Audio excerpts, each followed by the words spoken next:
നമസ്കാരം. Raf talk ഫുട്ബോളിലേക്ക് അവർക്കും സ്വാഗതം. നെയ്മർ ജൂനിയർ പൂർണ്ണ സജ്ജനായി കഴിഞ്ഞു. ജനുവരി മാസത്തിൽ കളിക്കളത്തിലേക്ക് ഇറങ്ങാൻ അദ്ദേഹം വെമ്പുകയാണ്. ഓൾറെഡി അദ്ദേഹം ഇക്കാര്യം വ്യക്തമാക്കിയതാണ്. 2024 അദ്ദേഹത്തിന് ഒരു ദുരന്ത വർഷമായിരുന്നല്ലോ. പരിക്ക് അദ്ദേഹത്തെ പൂർണ്ണമായിട്ടും കളിക്കളത്തിൽ നിന്ന് അകറ്റി നിർത്തി. ആകെ കളിക്കാനിറങ്ങിയത് 2 മത്സരങ്ങളിൽ സബ്സ്റ്റിറ്റ്യൂട്ട് റോളിലാണ്. വീണ്ടും പരിക്ക് പറ്റി പുറത്തുപോയി.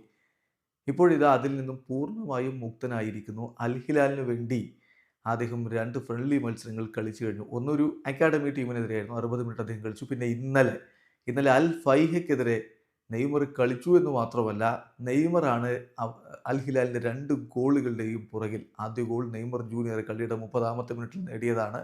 മനോഹരമായ ഒരു ഫിനിഷിംഗ് ആയിരുന്നു അത്. രണ്ടാമത്തെ ഗോൾ നെയ്മർ ജൂനിയർ തന്നെ പ്രസ് ചെയ്തെടുത്ത പന്താണ്. അത് പിന്നീട് അദ്ദേഹം തൻ്റെ സഹതാരത്തിന് കൈമാറുകയും പെനാൽറ്റി ബോക്സിൽ വെച്ച് ആ സഹതാരം തിരികെ നൽകിയ പന്ത് വൺ ടച്ച് ബാക്ക് ഹീലറിലൂടെ പന്ത് നേരെ മാൽക്കമിന് കൊടുത്തു. അങ്ങനെ അസിസ്റ്റ്, പിന്നെ മാൽക്കമാണ് അത് ഫിനിഷ് ചെയ്യുന്നത്. അത് സുന്ദരമായിട്ടുള്ളൊരു അസിസ്റ്റ് നെയ്മർ കൊടുക്കുന്നു. സോ ഗോളും അസിസ്റ്റുമായിട്ട് നെയ്മർ തിരികെ എത്തി.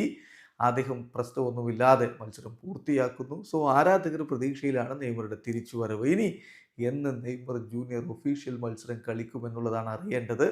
ഇനി സൗദി പ്രോ ലീഗിൽ അദ്ദേഹം ജനുവരി മാസം മുതൽ കളിക്കുമോ, അതല്ല AFC ചാമ്പ്യൻസ് ലീഗിൽ മാത്രമായിട്ട് തുടരുമോ? ആ കാര്യത്തിൽ ഇപ്പോഴും ഒരു ഫൈനൽ തീരുമാനം വന്നിട്ടില്ല. ഇന്നിപ്പോൾ അൽ ഹിലാലിൻ്റെ താരങ്ങൾക്ക് ട്രെയിനിങ്ങിൽ നിന്ന് ഓഫ് കൊടുത്തിരിക്കുന്നു എന്നുള്ള റിപ്പോർട്ടാണ് സൗദി അറേബ്യൻ മാധ്യമങ്ങളിൽ നിന്ന് ലഭിക്കുന്നത്. ഏതായാലും ഹോർഗെ ഹീസസിൻ്റെ ഫൈനൽ റിപ്പോർട്ടിന് കാത്തിരിക്കുകയാണ് അൽ ഹിലാലിൻ്റെ അധികൃതർ എന്നാണ് ലഭ്യമാവുന്ന സൂചനകൾ. ഹോർഗെ ഹീസസ് അധികം വൈകാതെ തന്നെ ആ റിപ്പോർട്ട് സമർപ്പിക്കുമെന്നും നെയ്മർ ജൂനിയർ സൗദി പ്രോ ലീഗിലെ മത്സരങ്ങൾ അതനുസരിച്ചായിരിക്കും കളിക്കണോ വേണ്ടയോ എന്നുള്ള തീരുമാനത്തിലേക്ക് പോവുക എന്നുമാണ് റിപ്പോർട്ട്. എന്തായാലും നിലവിലെ ഒരു സ്ഥിതിവിശേഷത്തിൽ ഇങ്ങനെ ഫ്രണ്ട്ലി മത്സരങ്ങളിലടക്കം അദ്ദേഹത്തെ കോച്ച് ഉപയോഗപ്പെടുത്തുമ്പോൾ അദ്ദേഹം വീണ്ടും സൗദി പ്രോ ലീഗിൽ കളിക്കും എന്ന് തന്നെയാണ് പ്രതീക്ഷിക്കുന്നത്. അടുത്ത മത്സരം വരുന്നത് കിങ് കപ്പ് ഓഫ് ചാമ്പ്യൻസിന്റെ ക്വാർട്ടർ ഫൈനൽ മത്സരമാണ്. അൽ ഹിലാലും അൽ ഇത്തിഹാദും തമ്മിലുള്ള ഗംഭീര പോരാട്ടമാണ് വരാനിരിക്കുന്നത്. അത് ജനുവരി 7-നാണ് നടക്കുന്നത്. ജനുവരി 7-ന് രാത്രി ഇന്ത്യൻ സമയം 11 മണിക്കാണ് ആ മത്സരം. അതിനുശേഷം അൽ ഒറൂബയ്ക്കെതിരെ ജനുവരി 11-നാണ് അൽ ഹിലാലിൻ്റെ അടുത്ത സൗദി പ്രോ ലീഗ് പോരാട്ടം. ഏതായാലും AFC ചാമ്പ്യൻസ് ലീഗിൽ അവരുടെ അടുത്ത മത്സരം ഫെബ്രുവരി 4-നാണ്.